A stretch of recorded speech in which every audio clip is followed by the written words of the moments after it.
आए हैं, जिस तरीके से मजदूर संघ के लिए लगातार सरकारें कहती कि हम काम करते हैं, लेकिन फिर भी आप लोग सड़कों पे उतरे, क्या कहेंगे? बिल्कुल, सरकार तो हमेशा कहती है और हर काम में बोलती है कि हम तो काम कर रहे हैं, लेकिन हकीकत से ये बातें कहीं कोसों दूर है।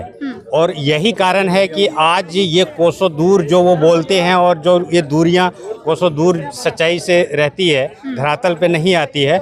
आज हम लोगों का जो ये कार्यक्रम रखने का या इस स्थिति में आने का जो स्थिति बनी है, वो इन्हीं कारणों से बनी है कि अगर वो जो बोलते हैं वो अगर धरातल पे करते तो शायद ये स्थिति हम लोगों के लिए होता ही नहीं। लेकिन मोदी जी तो कहते हैं कि मैं मजदूरों के साथ हूँ, मजदूरों के लिए काम करता हूँ। जब से मेरी सरकार आई है, हमने मजदूरों के लिए काफ़ी सारे नियम निकाले हैं। बिल्कुल निकाले हैं, तो कुछ नियमों को हमें बता दें। आज भी हम लोग झारखंड, मैं खास करके झारखंड से हूँ और मैंने देखा है कि हमारे झारखंड के जितने भी मजदूर आज दिल्ली या दिल्ली के आसपास के एरिया में काम कर रही है या अन्य प्रदेशों में भी काम कर रही है, उनकी स्थिति आप देखिएगा तो खुद आश्चर्यचकित रह जाइएगा कि अगर उनकी अब किसी स्थिति में या परिस्थिति में उनकी तबीयत खराब हो जाती है तो वो अपने इलाज के अभाव में अपने जीवन को भी त्याग देते हैं और उनको बेहतर इलाज, स्वास्थ्य सेवाएं नहीं मिल पाती है। और ऐसी भी स्थिति कभी कभी होती है कि वो चलने लायक या अपने बिस्तर से उठ करके और खड़ा होने के लायक नहीं रहता है, लेकिन वो इस स्थिति को फेस करता है कि वो कहता है कि हे भगवान, किसी भी तरीके से हमें एक ट्रेन के बोगी में घुस जाएं और हम अपने पैतृक गांव चले जाएं, जहां पे अपने माता पिता या भाई बहनों के देखरेख में हम सही हो पाएं। आज क्या मांगे? आज स्पेशल आप किस लिए आए हैं? मजदूरों की क्या मांगे? मजदूरों के मुख्यतः हमारी मांग है कि किसी भी राज्य के, चाहे वो MP हो, राजस्थान हो, झारखंड हो, बिहार हो, उत्तर प्रदेश हो, किसी भी राज्य की जो भी श्रमिक दिल्ली या दिल्ली के आसपास के एरिया में काम करता है, तो हमारी मांग है कि आप एक कार्यालय बना करके केंद्र सरकार के अधीन जो हो और उसमें सभी जो भी मजदूर अन्य राज्यों से यहाँ पे आते हैं उनका एक निबंधन हो, उनका एक डेटाबेस बने और उस डेटाबेस के हिसाब से फिर जो भी नीति, जो भी मजदूरों के, जो जैसे आपने बोला कि मोदी जी तो कहते हैं कि हमने मजदूरों के लिए ये किया, लेकिन कहीं ना कहीं अगर आपने किया है तो हम मजदूरों को पता ही नहीं है। तो आप ऐसा डिजिटल डेटा रखना चाहिए। हाँ, एक डिजिटल डेटाबेस बना करके जो भी आप मजदूरों के हित में जो कानून ला रहे हैं उस डेटाबेस के हिसाब से एक एक मजदूर के सामने आप अपने उस योजना के बारे में उनको अवेयरनेस दीजिए, उनको जानकारी दीजिए, ताकि आप जो कहते हैं कि हमने ये अच्छे कानून लाए या ये अच्छे नियम लाए हैं मजदूरों के लिए, उससे वो ओतप्रोत हो पाए और फिर उसका लाभ ले पाए। अभी अगर आपने कोई योजना बनाई है और हमारे तक अगर वो नहीं पहुंच पा रही है तो हमारे लिए वो योजना किसी काम का नहीं है। सर की जो मांगे हैं, अगर सरकार इन मांगों पर अमल नहीं करती तो अगला कदम आप लोगों का क्या होगा?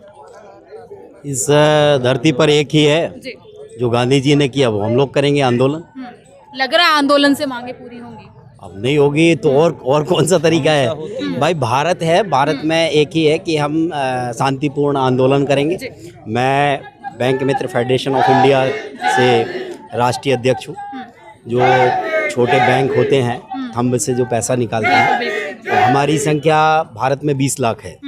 हम लगभग 2 करोड़ हम स्वयं मतदाता हैं और भारत की 70% आबादी को हम लोग सीधे फाइट करते हैं हर दिन। आज हमें 10 से 15 साल हो गया है, आज स्थायित्व नहीं है। बिचौलिया कंपनी, ये जो बोला जाता है, मोदी जी द्वारा बोला जाता है कि बिचौलिया हटाइए, बिचौलिया हटाइए, और वो स्वयं हमारे ऊपर 729 कंपनियां लेके बैठे। कौन से बिचौलिया हटाने की बात? अब जो सरकारें हैं या मोदी सरकार है, बीजेपी सरकार लगातार कहती है कि जब से हम आए हैं हमने जो बीच में बिचौलिया होता है उसकी जो कमीशन है उसको कम किया है कि सीधा मजदूर को पैसा मिले, मजदूर का विकास हो। ठीक है, आपका बोलना बिल्कुल सही है। अब यहाँ पर एक मुझे ये समझ में नहीं आ रहा, बैंक मित्रों के साथ के लेके मैं बात कर रहा हूँ, 20-80%, 20 से 80% का रेशियो, कोई कंपनी 30 से 70% का रेशियो, किसी का 40 से 60, ये क्या है? काम एक है, कमीशन ये किस प्रकार से डाइवर्ट हो रहा है ये समझ में नहीं आ रहा। एक चीज़, दूसरा सबसे बड़ी प्रॉब्लम यहाँ पर ये आ रही है कि जिसके माइंड में जो आ रहा है वो अपना नियम बना रहा है।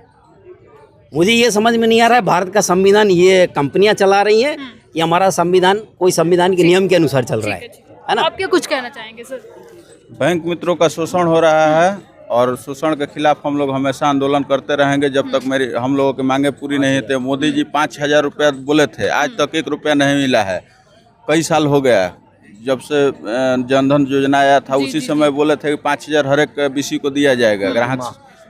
आज तक ले हम लोग को नहीं मिला, और बीमा का लाभ हम लोग को मिला चाहिए। लूट होता है, दुर्घटना होता है, उसमें 1 रुपया भी नहीं दिया जाता है और हम लोगों को तबाह किया जाता है पुलिस प्रशासन के द्वारा। और ये सब मांगों को लेकर हम लोग हमेशा आंदोलन करते रहेंगे। 20 लाख बैंक मित्र हैं, जिस दिन जग जाएंगे उस दिन तख्ता पलट कर देंगे हम लोग। ठीक है। आप क्या कहना चाहेंगे सर? मुख्य रूप से जो बैंक मित्रों की परेशानियां हैं, जी उन परेशानियों को लेकर के हम लोग एकत्र हुए हैं और मजदूरों को लेकर के भी यहाँ एकत्र हुए हैं। जो बैनर है हम लोग का राष्ट्रीय मजदूर कांग्रेस संघ जो है, जी जी इसके नेतृत्व में हम लोग अभी एकत्र हुए हैं। अभी और भी बड़ा आंदोलन होगा और इसमें मुख्य जो चीज़ें हैं वो है कि बैंक मित्रों के प्रति जो एक अधिकार जी। कंपनियों के द्वारा रखा गया है उसको समाप्त किया जाए और हम लोगों को डायरेक्ट बैंक से जोड़ा जाए, जिससे हमारी अस्थायित्व कम से कम हो पाए, जिससे हमारे जो परिवार हैं उनका भरण पोषण अच्छे तरीके से हो। दूसरा, सुरक्षा के ऊपर भी हम लोग बात करेंगे कि सुरक्षा किसी भी तरीके से हम लोगों को मुहैया नहीं है। हम अपने पैसे का इस्तेमाल करते हैं और कस्टमर ग्राहकों को देते हैं।